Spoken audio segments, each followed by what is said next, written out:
What I'm going to try and do is to try and talk about some of the kids that you see in your class and try and relate that to some of the work that we've been doing trying to understand vulnerability. When I talk about vulnerability, what am I talking about? I'm talking about young people who are vulnerable to high-risk behaviors. I look after the addiction center at NIMANS. So my stock in trade is looking at working with young people who have addictions.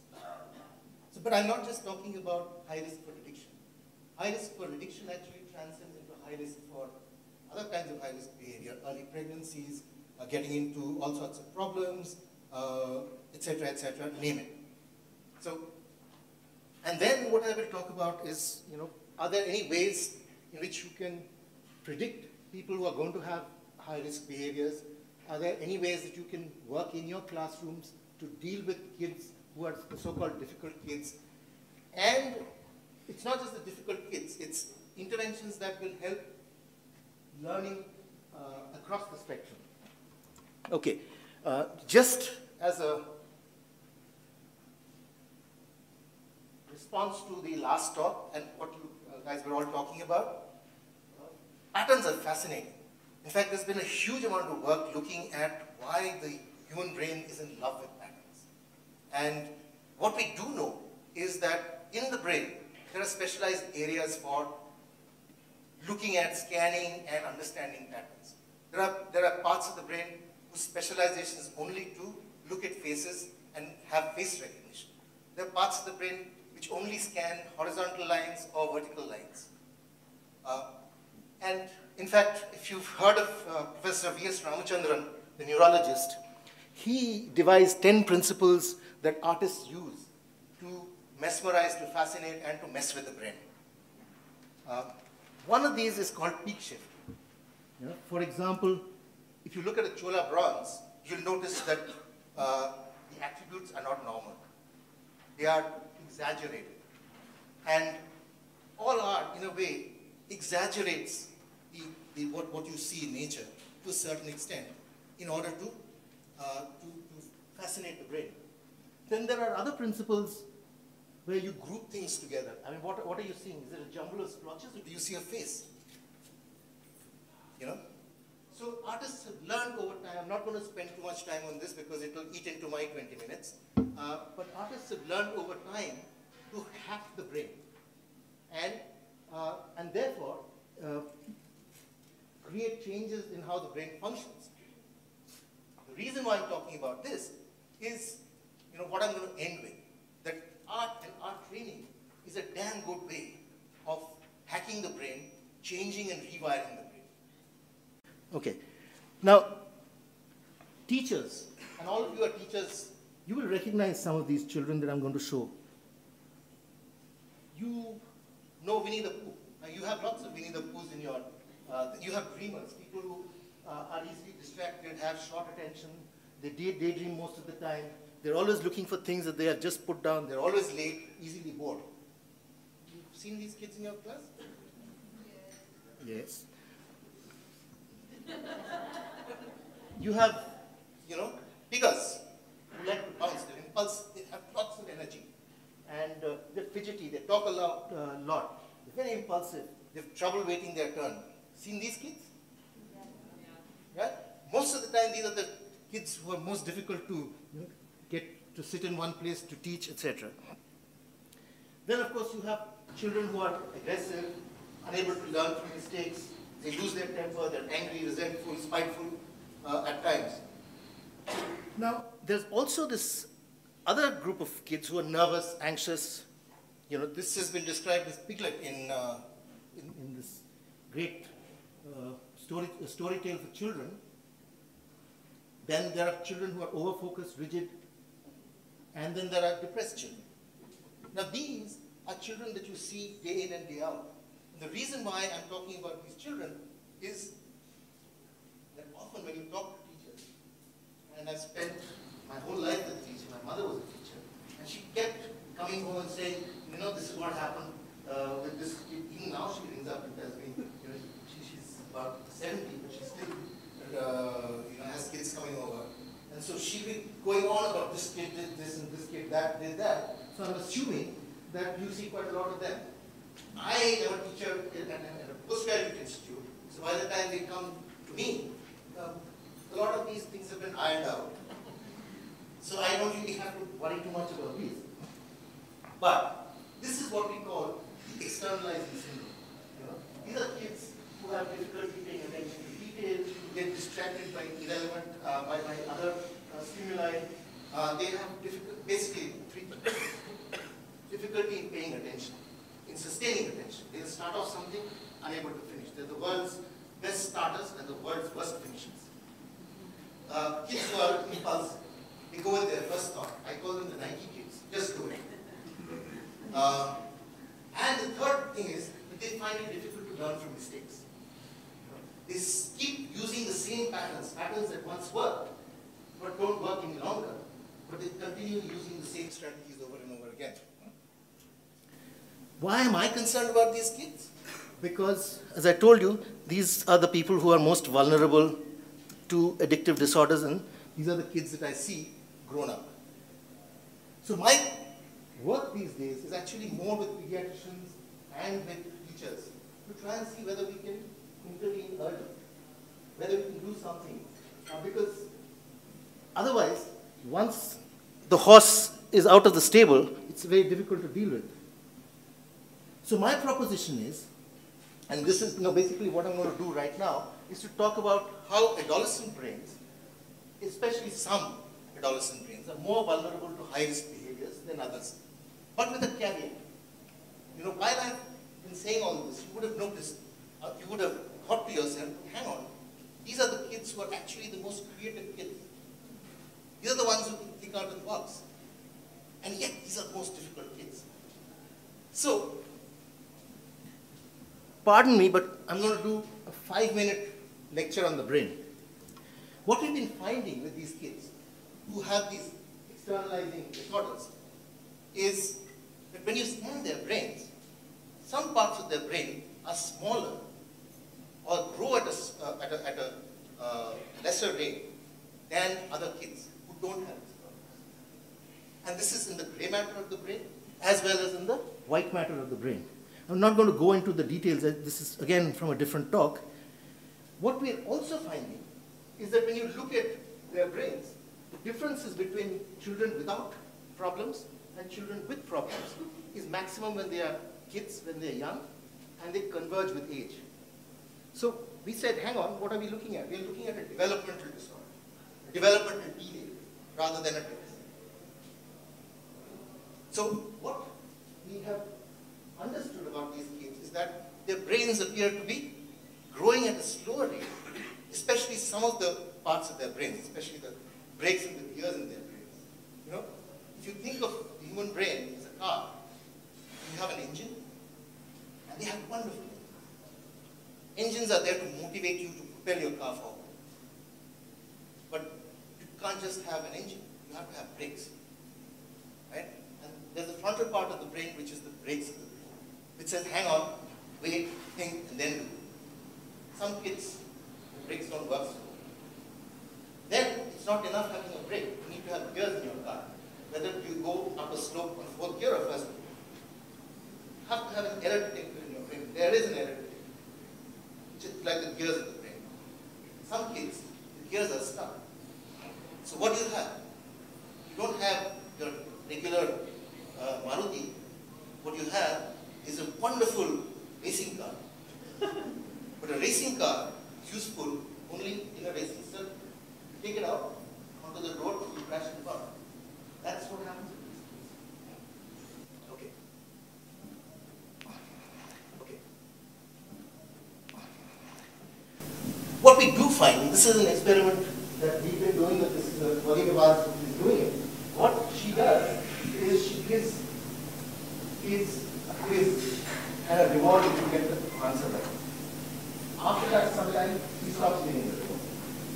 So when the kids are working on the reward with the normal kids, without the problems, this part of the brain whose job it is to say, wow, let's do it. That is the one which is active. When you stop giving the rewards, the action goes to the frontal part of the brain, brakes of the brain, saying, hey, nothing's happening, relax. But with the kids that I talked about, the difficult kids, when you're giving them rewards, they're saying, wow, wow, wow, let's do it. When you stop giving the rewards, they're saying, oh, another reward is coming again. So basically what happens is that these kids find it difficult to learn from error. These kids find it difficult to learn from mistake. These kids, therefore, find it difficult to say no. You will have all been part of campaigns which teach kids to say no to drugs. Because the kids who need it most find it difficult to say no. The other thing that happens, yeah, so that's what happens with these kids. I'm not going to go into this. What we also found with these kids is that they don't read emotion properly. They misread emotion. So even if you have a blank face, they'll read it as anger. Anger, they'll read it as happiness. So as a teacher, as a parent, you would have seen that. It happens mostly with adolescents. But then in India, especially among Indian males, adolescents go up one.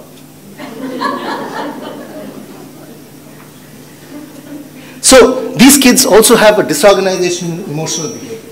They find it difficult to regulate emotions. Okay?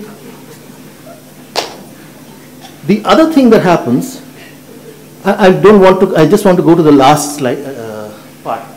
There are parts of the brain which are called mirror neurons, whose job it is to mirror what they see and do. You know, you're looking at me like that, I'm trying to gauge, are you bored? Are you amused?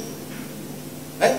And the parts of your brain which are smiling actually activate parts of my brain which are responsible for smiling. Monkey see, monkey do. Not you, me. And these are the parts of the brain which help us in empathy, empathizing with other people. And these kids find it difficult to empathize with other people.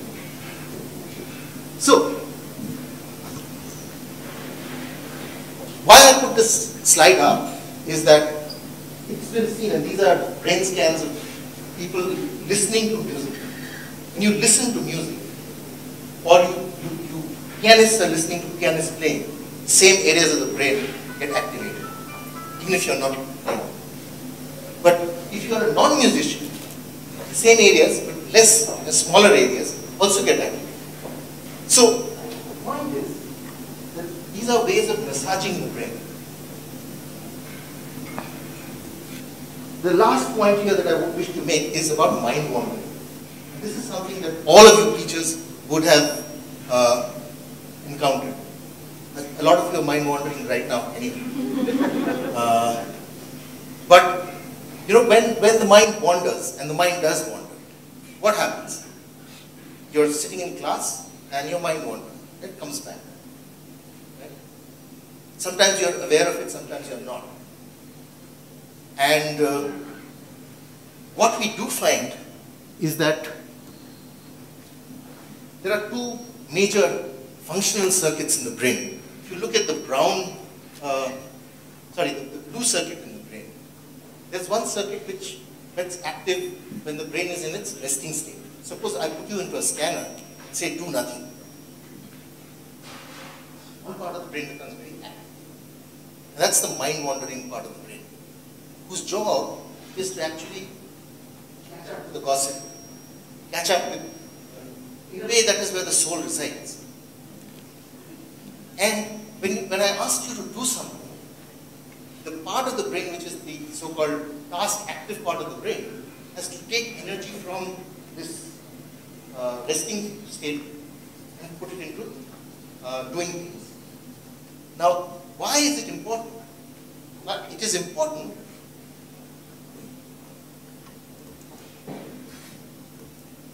because this is a study that a student of mine finished last month.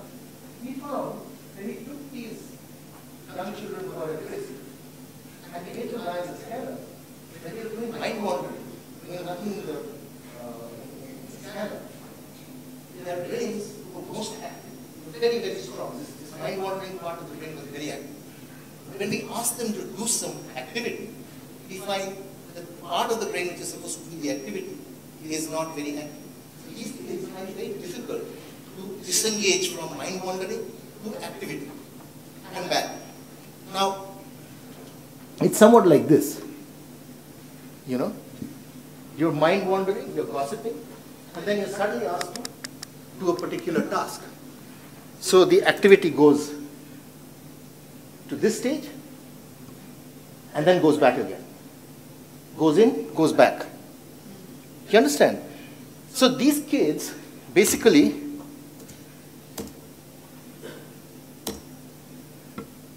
have a faulty switch for mind wandering. Yeah.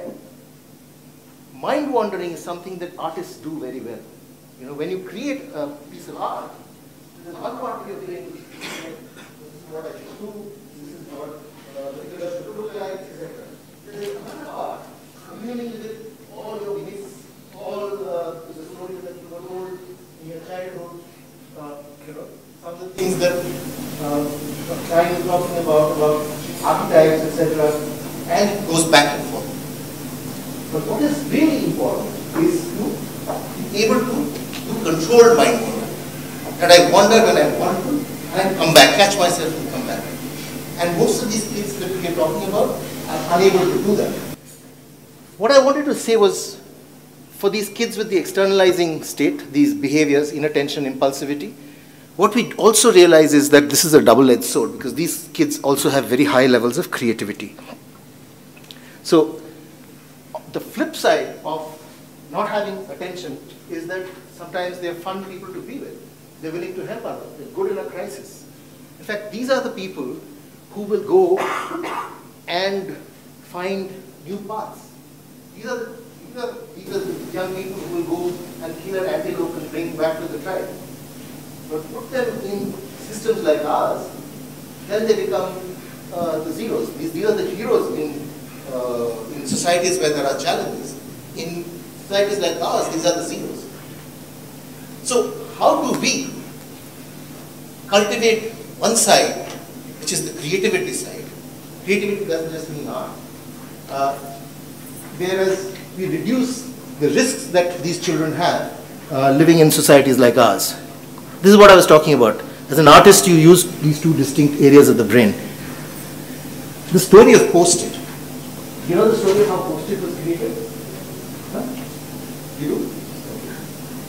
I'll tell the story anyway. There was one guy who was working in PA, and he created a glue which is good for nothing. It wasn't very good. He would stick it and it would unstick it. Until he was in church one day, and he was putting a piece of paper in the Bible, and it suddenly struck him. And of course, the church sermon was very boring that day. So he was mind wandering. Until it struck him, glue this, and put the glue together, it will be a damn good thing, and Post-it will fall. So that is the value of creativity in the real world. So what we want is mind wandering with a meta-awareness. Awareness that I am wandering. How does one do that?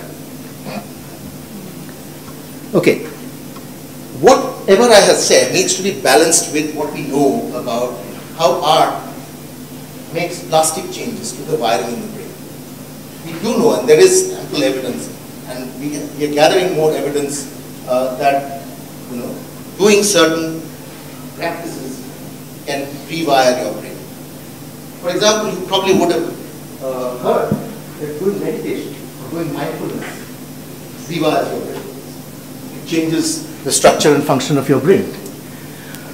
What we also find is that, I'm just going to go, don't bother about reading these things, it's just proof that what I'm saying actually exists in the real world. But these are recent papers which show that creativity can actually be boosted through certain practices.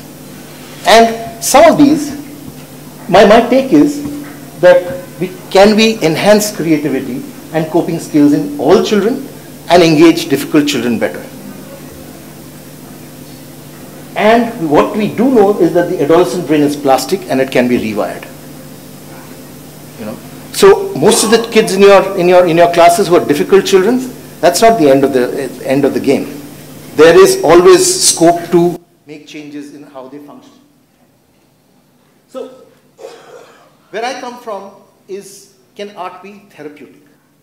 Can we use art as a tool to improve or treat pathological states of brain functioning? And not just pathological states of brain functioning, can we make good brains better?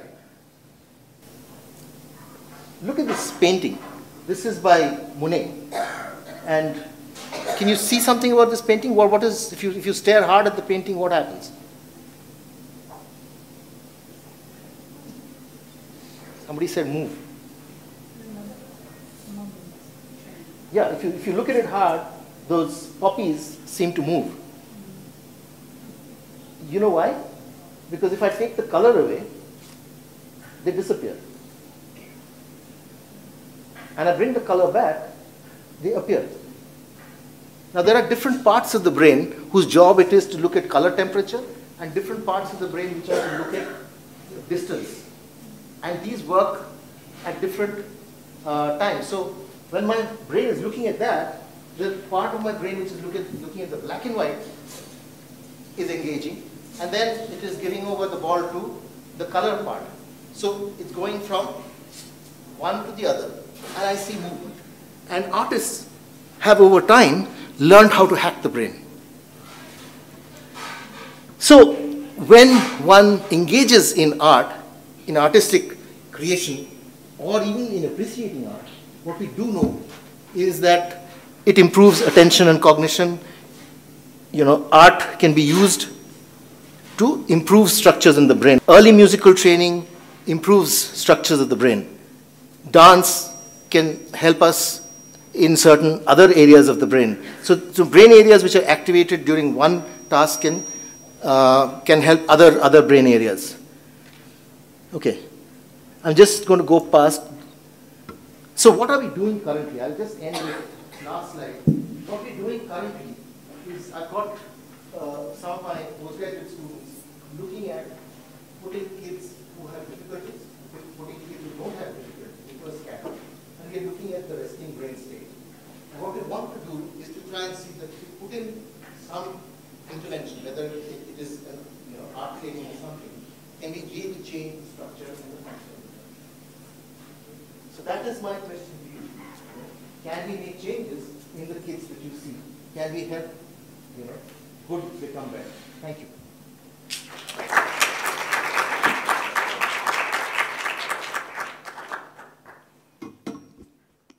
Thank you.